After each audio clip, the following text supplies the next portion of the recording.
There is a sentence that has been spoken in at least 4 languages, across at least 6 countries, by people who never met, never corresponded, and share no known connection to one another. It is always said quietly, always said once, and always said with the particular tone of someone who believes they are passing along something important before it is too late. The sentence is this: do not look back, do not ask about the height, do not gather. A woman in rural Poland heard it from her grandmother in 1987. A man in southern Kazakhstan heard it from his father in 1994. A family in Romania heard a version of it in a letter left behind after a great-uncle died, sealed and addressed to no one in particular, as if it had been written for whoever eventually asked the right question. In Mongolia, it appears in oral tradition. In Ukraine, fragments of it turn up in church records from the early 1800s. The wording changes slightly depending on the region, the language, the generation, but the core instruction never does. Stay invisible, stay scattered, never let anyone map where you came from. For a long time, each of these families assumed the warning was theirs alone, a private eccentricity, a superstition passed down by people who had survived something difficult and developed a kind of inherited caution as a result. That is the most comfortable explanation. It is also the one that falls apart completely the moment you sit down with the medical files. Because the families who carry this warning do not just share an instruction, they share something measurable, something that shows up in X-rays, in blood panels, in oxygen saturation readings taken at extreme altitude, something that researchers have now independently identified across Eastern Europe, Central Asia, and isolated communities in regions that should have no biological connection to one another whatsoever. And every single time that research moves toward a conclusion, toward publication, toward the kind of official record that could make this visible, something stops it. Not dramatically, not with any particular violence or confrontation, it simply stops, quietly, administratively, the way a door closes when no one is looking. This is not a story about giants. It is not a story about mythology or folklore or the kind of claim that dissolves the moment you press it. This is a story about a pattern, and the pattern has 5 signs. If your family carries even 2 or 3 of them, the question is not whether your history is unusual. The question is why someone worked so hard to make sure you would never find out. The first sign is the warning itself. And to understand why it matters, you have to understand how strange it actually is that it exists at all. Families pass things down, recipes, stories, grudges, land.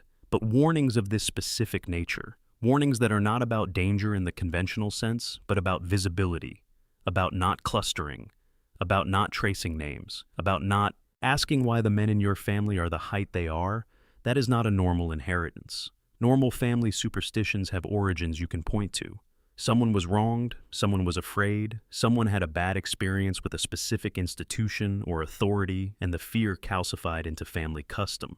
These warnings have no such origin story. Ask the people who carry them where the instruction came from, and they will tell you the same thing. It has always been there. No one remembers it starting. What investigators like Maria Kowalska, a former university archivist who has spent the better part of 3 decades collecting exactly this kind of material, have begun to notice is that the warning does not behave like folklore. Folklore mutates. It changes shape as it passes between people, absorbs local color, adds details, loses others. This warning does not mutate. It arrives in Polish and in Russian and in Kazakh and in Romanian, carrying the same 3 instructions, stripped of everything unnecessary. Do not look back. Do not gather. Do not ask about the height. The precision of that is not accidental. Something precise was being communicated, and whatever it was considered important enough that generation after generation, in conditions of poverty and displacement and profound historical disruption, families chose to keep passing it forward rather than let it dissolve. That alone is worth sitting with. But it becomes something else entirely when you move to the second sign: bone density. This is where the medical files begin, and this is where doctors start writing notes they do not know how to finish. In standard human physiology, bone density exists within a defined range. Athletes sit at the upper end. The elderly sit at the lower. The range is well understood and well documented because it has been measured in millions of people across decades of research. The families associated with the warning do not sit within this range. They sit outside it. In some cases, so far outside it that the initial clinical assumption is always instrument error. Technicians recalibrate. They run the scan again. The result does not change. A woman in Slovakia had a bone density reading of 3.7 times the established human average. In pathological terms, a reading like that should produce symptoms: chronic pain, restricted movement, skeletal fragility beneath the apparent density. She had none of that. She works in physical labor. She has sustained no significant injuries in her adult life. She takes no supplements and receives no medical treatment for her skeletal structure because her skeletal structure does not trouble her. It simply exists at a level that medical textbooks do not account for. In 2003, a researcher at Warsaw Medical University assembled 12 subjects across 6 families. Independent funding, standard protocols, peer review in place. The preliminary paper described what he was seeing in careful, restrained clinical language. 3 months after submission, the paper was retracted. The following year, his funding was discontinued. He still works in medicine. He does not discuss the study, but he did not destroy the files. And copies of those files now exist in 3 separate locations, on encrypted drives, in a converted farmhouse 2 hours from Krakow, where the windows do not seal properly, and the temperature drops 5 degrees when you step inside. What those files show, across 47 families in 7 countries, is a consistent pattern with no accepted medical explanation.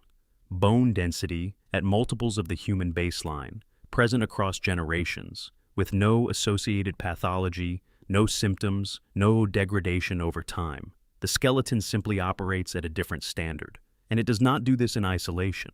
The third sign is in the blood, and this is where the pattern becomes statistically impossible to dismiss.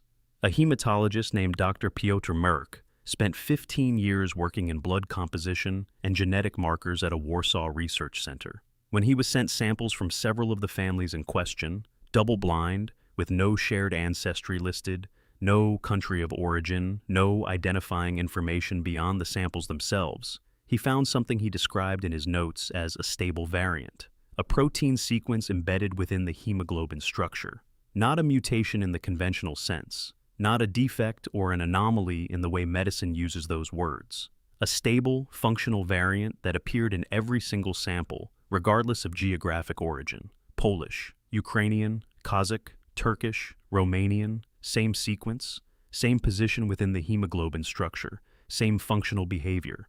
The protein increases the efficiency of oxygen transport. Red blood cells carrying this variant move oxygen faster, release it more completely, and recover their capacity more quickly than standard human hemoglobin.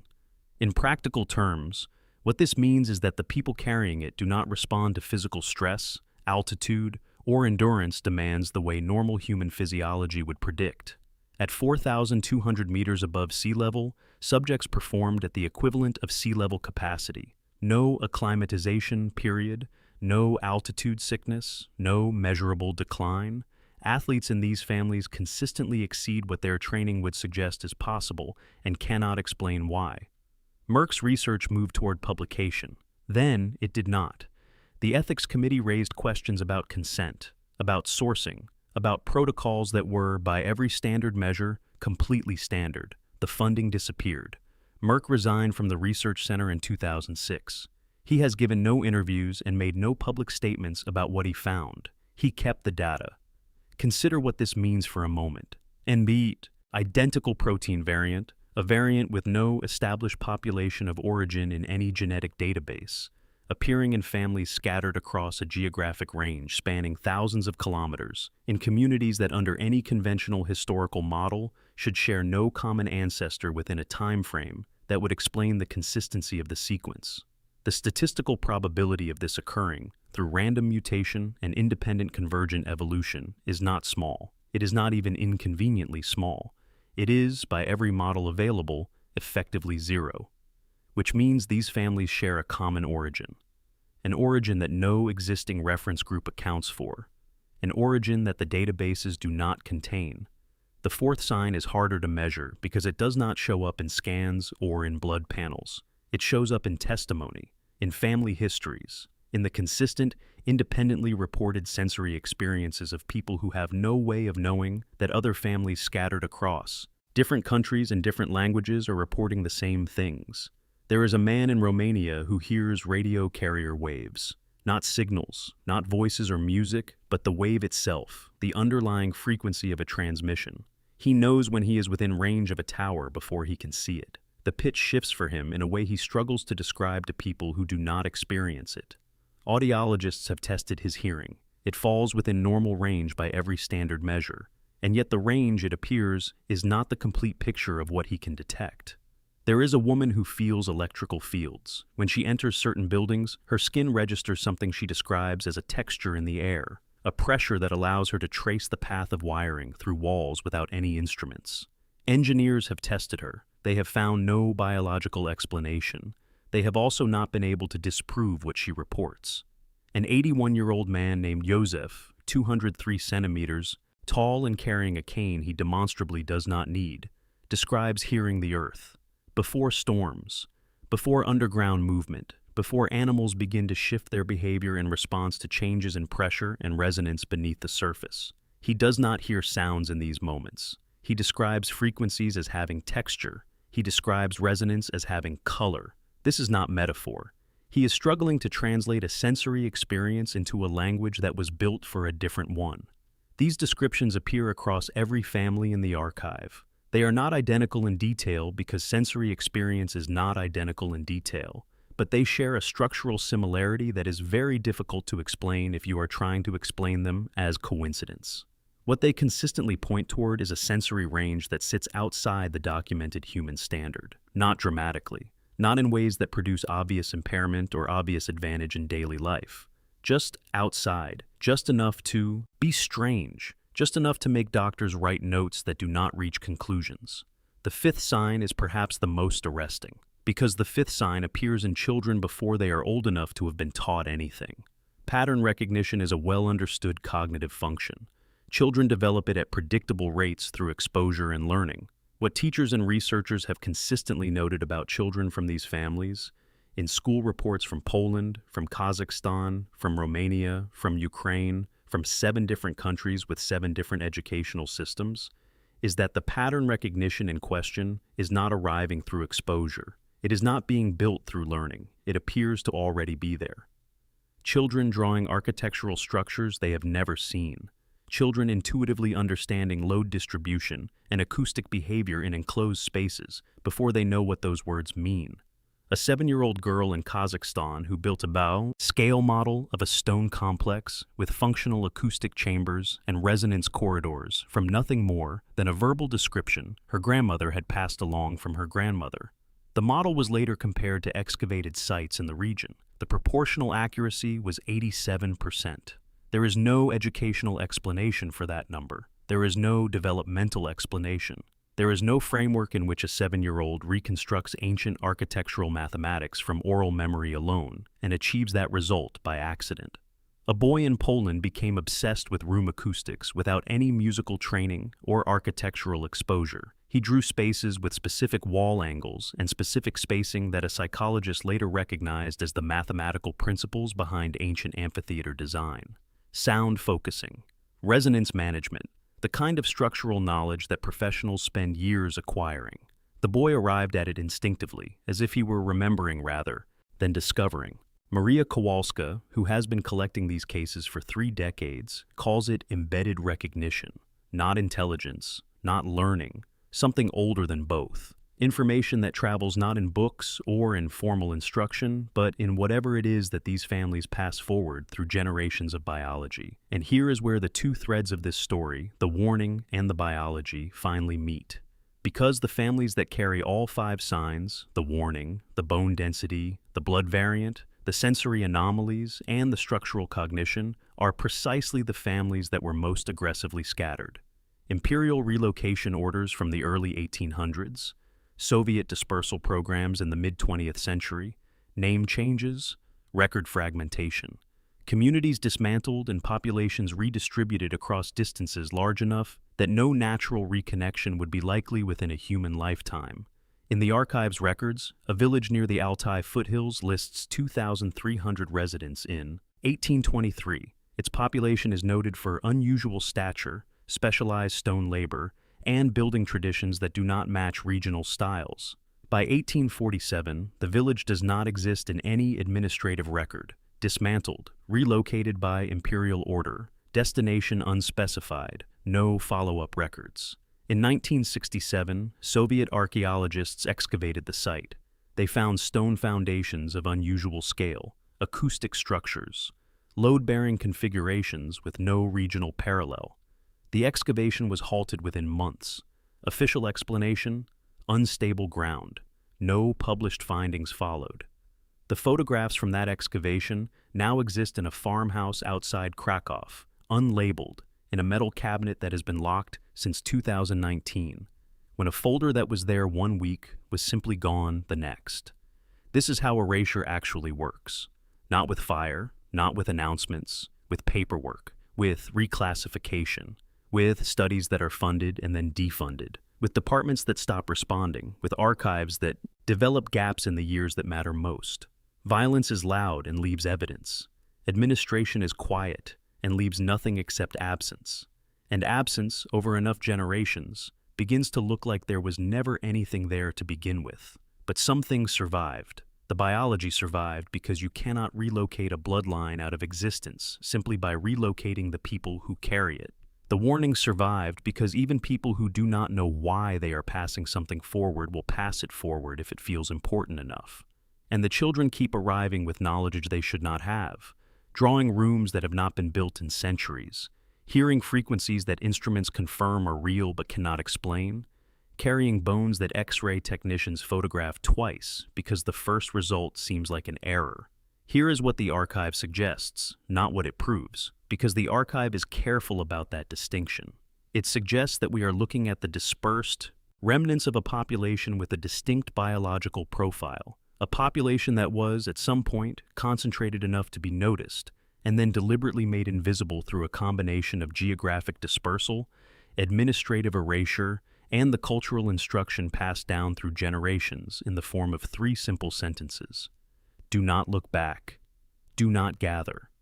Do not ask about the height. The question that sits underneath all of this, the question that does not yet have an answer but refuses to go away, is what that population built. Magdalena, 94 years old, stone farmhouse in the Carpathians, walls 2 feet thick, no electricity, whose grandfather died in 1923 at a height she will not confirm because she says it still frightens her, told the archivist something her grandfather told her before he died. We used to build the world. She says it was not a metaphor. She says it was not pride. She says he spoke it the way you speak a fact that you are afraid will be forgotten. Matter of fact, quiet, once.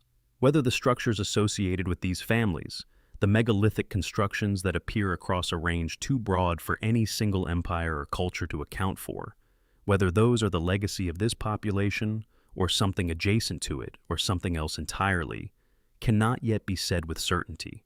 What can be said is that every time a researcher gets close enough to ask the question formally, the funding stops. The ethics committee intervenes. The paper disappears. The silence reasserts itself, not violently, not dramatically, but completely. And somewhere, in families scattered across countries that share no official history with one another, children are still drawing rooms that should not exist. Grandmothers are still passing forward warnings they cannot explain, and the bones in those families are still reading on scans in ways that make technicians check their equipment twice. The investigation is not finished. It may not be finishable through any conventional means, but it continues, because the pattern is real, and a pattern that real, maintained across that many countries over that many generations, with that much consistent pressure pushing against its visibility, does not exist without a reason. You may not be able to recover what was erased, but you can decide whether to keep looking. That choice belongs entirely to you. And unlike the documents in this story, it cannot be quietly removed from the record.